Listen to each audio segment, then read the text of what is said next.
ఆదివాసీ గిరిజనుల్లోని మిశ్రమ వంశీయుల సంప్రదాయాలు, ఆచార వ్యవహారాలకు నిలువెత్తు నిదర్శనంగా నిలుస్తోంది ఆదిలాబాద్ జిల్లా ఇంద్రవెల్లి మండలం కేస్లాపూర్లోని నాగోబా ఆలయం.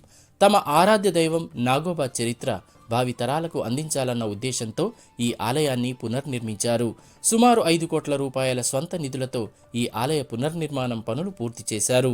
2017వ సంవత్సరంలో ఈ ఆలయ పునర్నిర్మాణ పనులను ప్రారంభించి 2022లో పూర్తి చేశారు.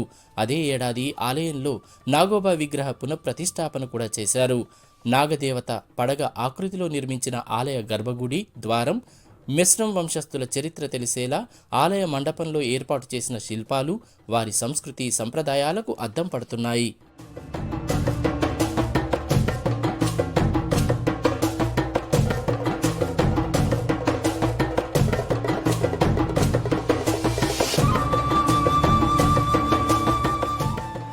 కేస్లాపూర్లోని ఈ నాగోబా ఆలయానికి దశాబ్దాల చరిత్ర ఉంది. ఒకప్పుడు ఈ ఆలయం దట్టమైన అటవీ ప్రాంతంలో ఉండేది. 1942కు ముందు అడవిలో వెలిసిన పుట్టకు మొక్కి పూజలు నిర్వహించేవారు. ఆ తర్వాత చిన్న పందిరిని ఏర్పాటు చేసి ఆ పందిరి నీడలోనే నాగోబా జాతరను నిర్వహిస్తూ వచ్చారు. పలుమార్లు ఆలయ పునర్నిర్మాణం చేపట్టారు. ఒకప్పుడు గడ్డి కప్పుతో సాదాసీదాగా ఉన్న ఈ ఆలయాన్ని కొన్నేళ్లకు మిగతా ఆలయాల మాదిరిగా సిమెంటుతో నిర్మించారు. ఆ తర్వాత మళ్లీ కొన్నేళ్లకు తమ ఆరాధ్య దైవం నాగోబా చరిత్ర భావితరాలకు అందించాలన్న సంకల్పంతో సుమారు 5 కోట్ల రూపాయల వ్యయంతో ఈ నాగోబా ఆలయ పునర్నిర్మాణ పనులను చేపట్టారు. ఇందుకోసం మిశ్రమ వంశ కుటుంబీకుల ద్వారా విరాళాలను సేకరించారు. ప్రభుత్వం కూడా ఆలయం చుట్టూ ప్రాకారం, 4 దిక్కుల రాజగోపురాల కోసం దేవాదాయ శాఖ ద్వారా 6 కోట్ల నిధులను మంజూరు చేసింది. ఈ ఆలయ నిర్మాణంలో భాగంగా ఆంధ్రప్రదేశ్ రాష్ట్రంలోని కర్నూలు జిల్లా ఆళ్లగడ్డ నుండి తెప్పించిన ప్రత్యేకమైన గ్రానైట్ రాయిని వినియోగించి చెక్కిన సుందరమైన స్తంభాలను ఏర్పాటు చేశారు. ఒకప్పటి గోండ్వానా రాజ్య చిహ్నాలు కూడా దర్శనమిచ్చేలా నిర్మాణం చేపట్టారు. దీంతో నాగోబా ఆలయం సరికొత్త శిల్పకళను సంతరించుకుంది.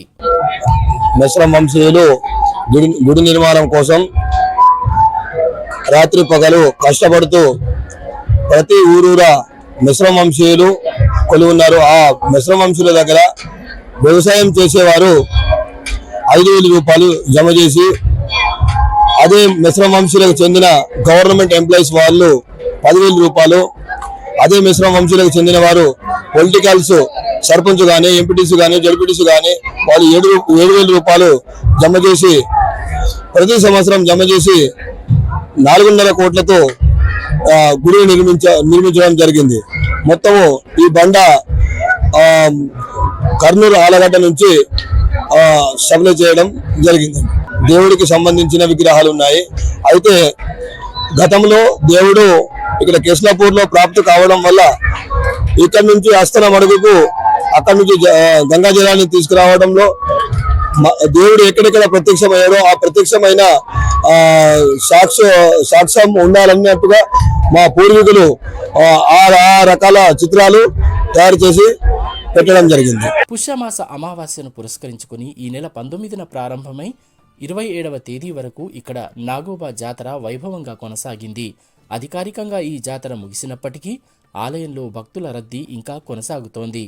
వివిధ ప్రాంతాల నుండి నాగోబా దర్శనం కోసం భక్తులు తరలి వస్తూనే ఉన్నారు.